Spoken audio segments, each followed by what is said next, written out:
Hey guys, welcome back to my channel. Today we're going to be discussing the Industrial Revolution, the good, the bad, and the ugly. We're going to be talking about some of the things that made up the Industrial Revolution, some of the great outcomes, some of the really bad outcomes, and some of the really, really bad outcomes. If you enjoy this video, please don't forget to like, subscribe, and share it with all your friends. Let all the other people know that your history notes that you need for your upcoming test are right here on this channel. And with that, let's get started.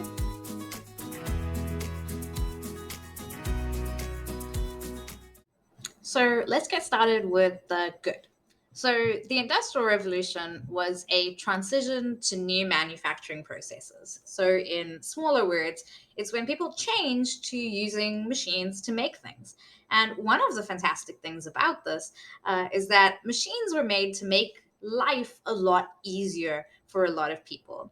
If you didn't catch the first video in the series, I will leave the link down in the description. But we talk about each new invention, what they did, and how they made life better. In general, these new machines made production a lot faster. So instead of making things by hand and taking a really long time to do it, people were able to produce items a lot quicker.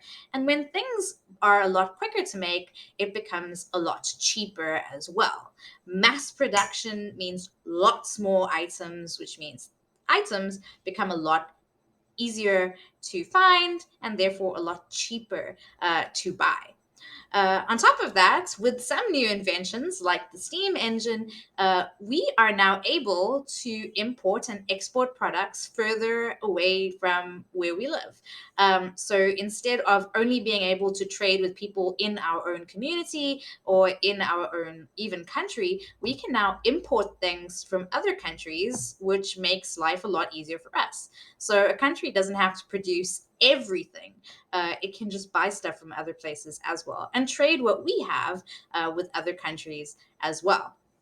On top of all of that, with these new machines, factories started being built and new towns were being built. So people weren't living just in the countryside on farms. Now big cities were being created. And so with these big cities became more career options. No longer were you just a farmer or a carpenter or whatever. All of a sudden there were new jobs. There were jobs like factory floor managers. There were accountants, lawyers, doctors, and all sorts of other jobs that people could now strive to become. So, in a way, society became a lot more diverse. There wasn't a thing where this is the career you're going to have, and that'll be the career that you're going to have for the rest of your life. Now, people could strive to become something more than their parents were. And those are just some of the good parts of the Industrial Revolution.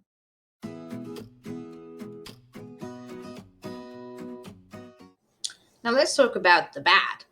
Now, although these new cities were created for people to live in, so that workers could live closer to the factories where they work, a lot of these cities were, let's say, not very well planned. A lot of the buildings were large apartment buildings, or flats as we call them in South Africa. And a lot of them were very, very small. And with the amount of workers moving into these cities, they kind of had to share. There weren't enough houses for everyone. And so sometimes families would have to share their apartments with sometimes up to three other families. And remember that Industrial Revolution families were really, really large. Usually, people had a lot of children, whether it is because of the lack of birth control or whether because they could now have lots of people to work on the farm. And all of these children had to come with their parents to share these tiny apartments. On top of that, the apartments themselves were not very well kitted out. Plumbing, for example, was non existent in these apartments. There was one water pump at the end of the road that everybody had to share. And next to the water pump were a few outdoor toilets. And these toilets were long drop toilets. And sometimes they would fill up. Sometimes the rainwater would flood them up. And there was a constant flow of sewage running down the road. That sounds pretty ugly. I should have added that to the ugly section. On top of that, these places had no windows, no gardens. It was for the sole purpose of these factory owners to live in. And that's pretty much about it. Let's talk about the work, however. Back then, there was no such thing as workers' rights. And so workers could be treated really badly by their employers. So, for example, they could make their workers work sometimes up to 18 hours a day and pay them as little as they wanted. And because workers were so desperate for jobs, they would pretty much take any job if it means that they would be able to get a little bit of money for their families. And with no laws, long hours, low pay, and sometimes incredibly dangerous conditions. So, for example, having to mine without a hard hat, or sometimes having to go into factories with very little training, and sometimes people would get injured. And back then, lucky us today, we have something called compensation. And compensation is payment for suffering. So, for example, if I get hurt at work, then my job would pay a little bit of money towards my medical fees, and they would give me some paid time off until I have recovered and I'm ready to go back to work. But back in those times, factory owners considered the workers disposable. If one of them got injured, they didn't have to pay to have them fixed medically. They could fire them just like that and have another worker in their place just as quickly. On top of that, with the factories being really close to the houses, there was a huge layer of smog that pretty much sat on top of the city all the time. People had to breathe in the smoke constantly, and sometimes it got so bad that it would cover up the sky, and it would be so dark that you couldn't actually even see the sun. And those are some of the bad parts of the Industrial Revolution.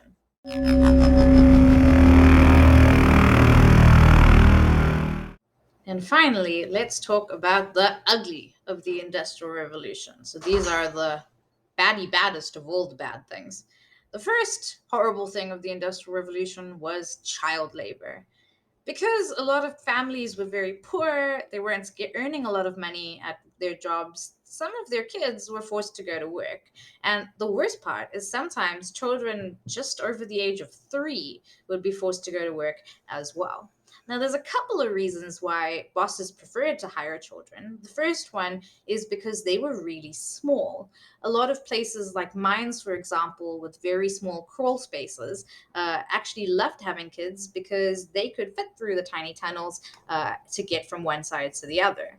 Another reason of them being small is because they had little fingers. And sometimes with machinery and lots of little places that they would have to stick their fingers in, they would choose children to do it, which sometimes led to very disastrous outcomes. The second reason they liked hiring children was because they were cheaper. They didn't do as much as adults, and so bosses could pay them even less than what they were paying the adults, which we already know is a lot less than normal. Thirdly, kids were easily bullied. Sometimes the bosses would beat them, yell at them, and the kids would just do what they wanted to avoid getting into trouble. And finally, the last reason is because a lot of the kids during this time were orphans. Parents were either dying of one of the many diseases or they were getting injured and dying at work.